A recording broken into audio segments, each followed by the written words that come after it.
저도 어, 비디오를 옛날엔 그냥 여과 없이 좀 많이 올리다가 요즘 내가 거의 잘 안 올리는 이유가 전개되지 않은 모습이 너무 드러나는 게 나한테도 불편한 점이 많아서 조금 줄이고 있는 셈이긴 해요.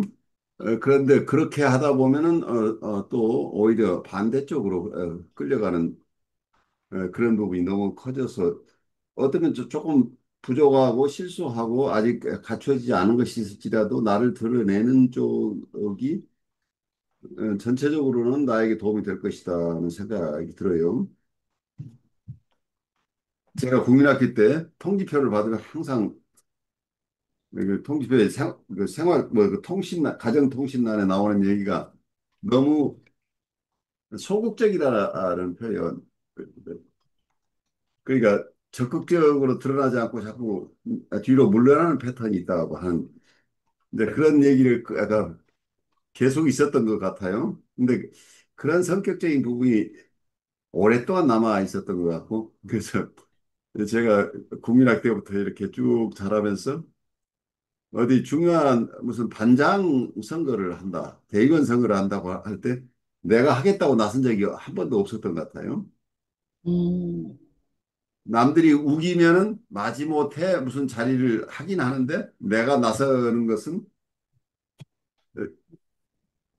뭐라고 할까 자연스럽지 않았던 이런 패턴이 저에게도 오래 있었어요. 그래서 저는 그랬던 것 같아요. 예. 근데 그게 결국 도움이 별로 안 된다는 쪽으로 제가 생각이 돼요. 그 사람이 자기를 드러내면서 세상과 교류를 하는 것에 익숙해져야 되는데 내가 나를 드러내지 않으면 세상 사람들은 나를 알 수가 없게 되는 거죠, 결국은. 내 쪽에서 세상을 향해서 좀 다가가는 이런 모습이 필요한데 밖에 드러난다고 하는 것은 자극이 많기 때문에 이제 뭐 프로이드가 오늘 얘기하는 플레소 언플레소 프린시플이 가장 기본적인 게 플레소라고 하는 게 쾌락 불쾌락의 원칙에서 자극이 많아지면 그 자극을 방출해야만 거기에서 쾌락이 생긴다. 쾌락이 생긴다고 하는 표현 자체가 어떤 면에서는 적합하지 않을지 몰라요. 자극이 많아지면 근데 불편해지기 때문에 불편해서 벗어난다는 소극적인 개념이 오히려 더 가깝지 않을까 싶어요. 소극적 성격은 프로이드의 항상성 원리를 적용해서 생각해 볼 수 있겠습니다. 자극의 방출을 쾌락이라고 하는 것 자체도 굉장히 주관적인 프로이드식의 어떤 표현인데 프로이드가 이런 방식으로 쾌락 원칙과 쾌락 불쾌락의 원칙 플레서 온플레서 프린시플을 초기에 정의했는데 이 정의를 그대로 끌고 가기가 굉장히 어려워요. 왜냐하면 쾌락이 그렇게 단순한 게 아니기 때문이에요. 뭐를 플레서로 볼 것인가가. 나중에는 항상성 원리가 너바나 프린시플이라고 그러니까 열반 원칙 혹은 죽음 본능 그러니까 데스 인스팅트하고 연결되는 니르바나 프린시플이라고 하는 거가 어떤 뭐 열반 원칙이라고 하는데 이거 자체가 묘하게 죽음 본능하고 연결돼요. 그래서 뭔가 활발한 것으로부터 그 역동적인 것으로부터 그런 것에서 벗어나는 것. 그러니까 자극으로부터 원초적으로 벗어난다고 한다고 그러니까 이게 궁극적으로 가면 어떤 얘기가 되냐면 생명 활동으로부터 생명의 활동이 없는 자극이 없는 세계로 들어간다는 얘기는 결국 죽음의 세계인 거죠. 그 생명의 세계로부터 무생물 세계로 들어가는 것인데 이거 자체를 죽음 본능이라는 개념으로 썼는데 데스 인스팅트가 그런데 프로이드가 굉장히 스스로 정리하지 못한 부분이 처음에 플래셔 프린시플이라는 그 리비도 이론과 같이 이렇게 발달을 시켰는데 나중에 이 부분이 죽음 본능이라는 것을 가져오면서 굉장히 이걸 조화해내는 이론을 만들어내기가 굉장히 어렵지 않았나 싶어요. 그래서 그냥 자유현상으로 제가 조금 말씀드리는데 무엇을 플래소라고 보고 그 항상성의 원리라는 얘기를 하고 있는데 항상성은 무엇을 추구하는가?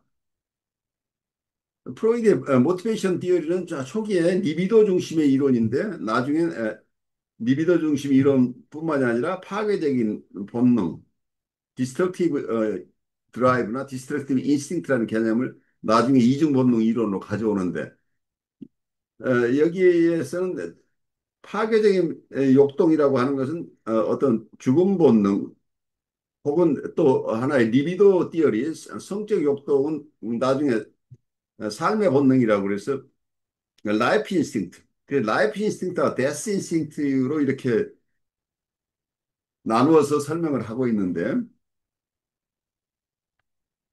프로이드가 처음 생각했던 자극이 많은 상태로부터 자극을 줄이는 것이 쾌락이라고 하는 것 자체가 자기도 그 이론을 그대로 끌고 갈 수 없는 지점에 봉착해요.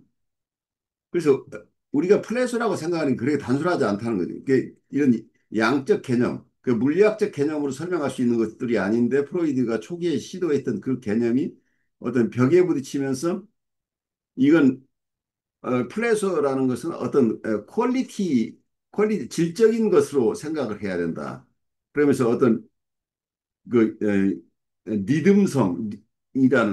리듬이라는 용어를 가져오면서 뭔가 질적인 어떤 것들이 쾌락을 가져오는 것이지 초기에 생각했던 것처럼 자극이 없는 상태로 가는 것이 쾌락이라고 얘기하기는 어렵다는 쪽으로 이론이 자꾸 변해요. 그래서 프로이드가 얘기했던 플레저 프린시플이 나중에는 결국은 프로이드의 데스 인스팅트하고도 연결해서 생각해야 되는 상황이 일어나죠. 그러니까 자극이 하나도 없는 상태로 가게 된다면 이게 열반 원리라고 얘기를 하면 이게 죽음의 상태죠. 무생물의 상태죠. 생로병사로 어떤 면은 이 얘기가 깊어지면 무슨 얘기냐면 불가에서 얘기하는 우리 생로병사가 없는 상태가 어떤 면에서 열반의 세계죠. 그래서 묘하게 프로이드가 굉장히 초심리학적인 부분을 가져와서 자기의 자연학적으로 구성을 하려고 하는 정신분석 학 속에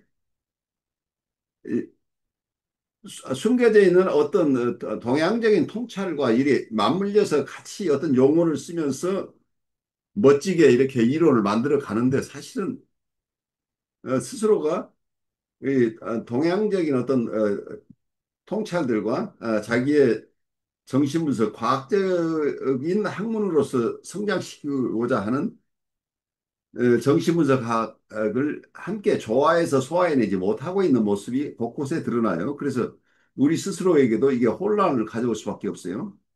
그래서 프로이드의 이론이 계속해서 변하지만 프로이드 스스로가 자기 안에서 자기 이론을 충분하게 정립시키지 못한 부분들이 있기 때문에 우리가 프로이드가 어떤 부분에 고민하고 있는가를 따라가면서 우리 스스로 각자가 이 삶의 문제를 우리도 고민하면서 우리 스스로 솔루션을 찾는 과정을 가야 되지 않느냐는 생각이 들어요. 그래서 우리가 처음 프로이드를 공부할 때는 프로이드 이론을 잘 공부하면 프로이드 이론대로 우리를 잘 성찰하고 그리고 내 삶을 풍요롭게 할 수 있을 것이다라는 희망을 갖는데 프로이드 이론을 여러분들이 깊이 이해하면 할수록 프로이드 스스로가 해결하지 못한 어려움들, 어느 지점에 가면 프로이드가 길을 놓쳐버리고 이 부분은 더 이상 우리 얘기하지 않는 게 좋겠다 하는 어떤 지점까지도 우리가 만나게 돼요. 어쩌면 이건 동양에서 부처나 혹은 공자가 우리의 삶의 이 세상 이후의 사후의 문제를 질문했을 때 그분들이 지금 당신의 괴로움이나 현세의 문제를 잘 살아가는 것에 그것이 어떤 도움이 되느냐?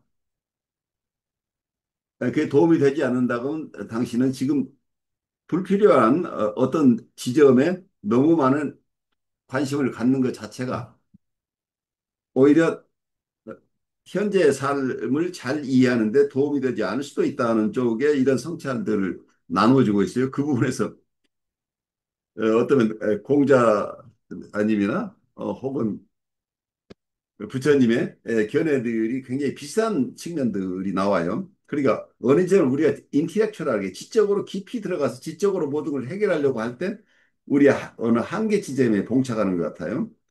그 한계 지점을 프로이드도 자기의 정신분석 이론 속에서 의 역동 이론이라고 하는 그 드라이브 티어리 혹은 인스팅트 티어리를 가지고 이걸 설명해 나가는데 어느 지점에 가면 우리는 어떤 쾌락을 추구한다. 그 불쾌를 피한다는 그럼 구체적으로 쾌락이 무엇인가?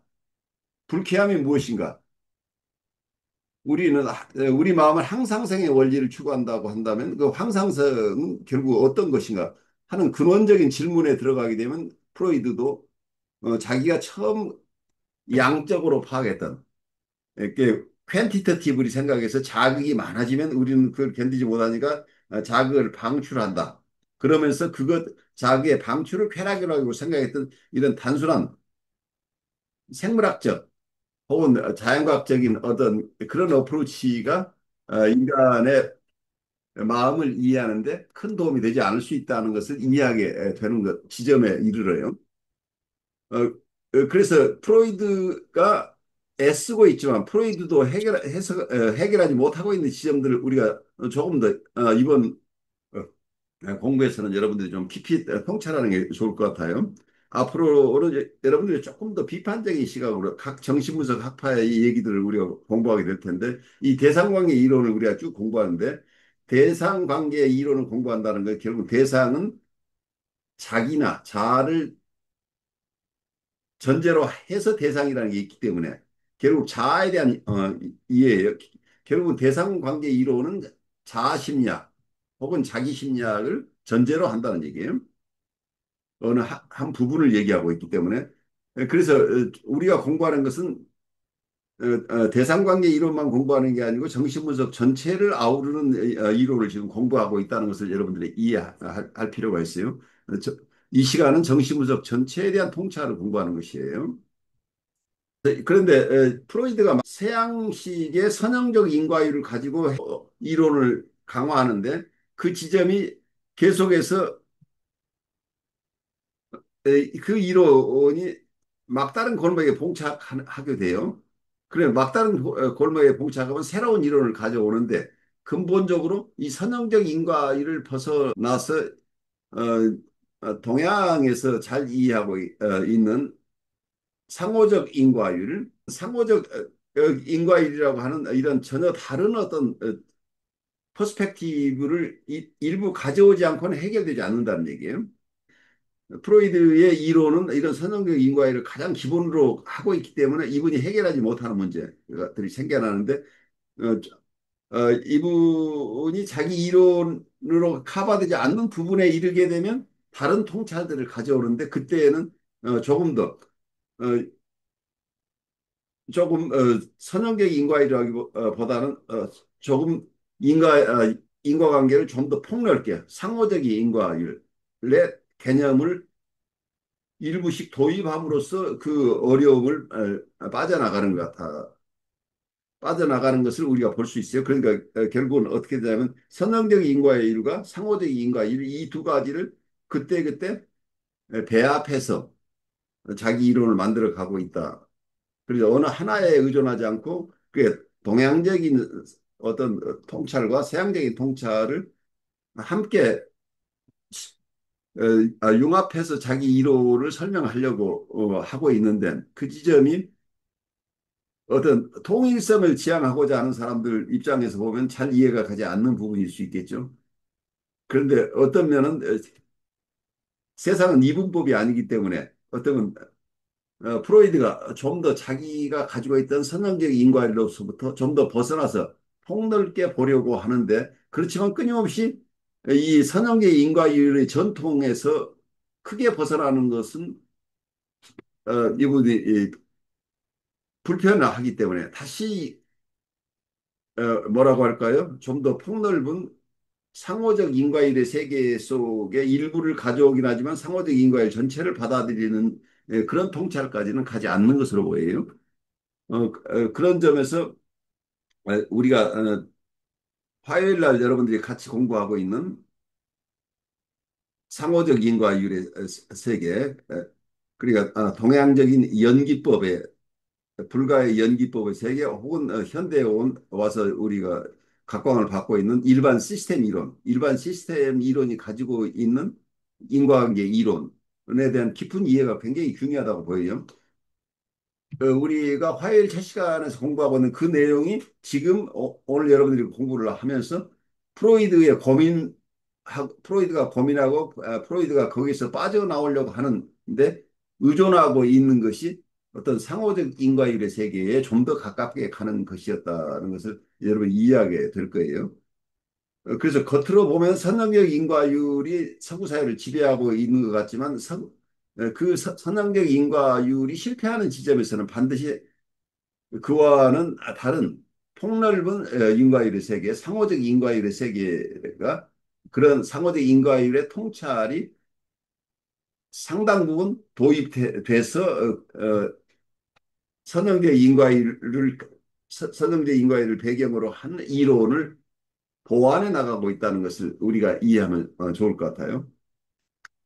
그래서 어, 화요일의 공부와 수요일의 공부를 여러분 연결시키면서 공부를 하면 훨씬 더 여러분들의 이해가 넓어지지 않을까, 폭넓게 조금 더 이해할 수 있지 않을까 하는 생각을 해요.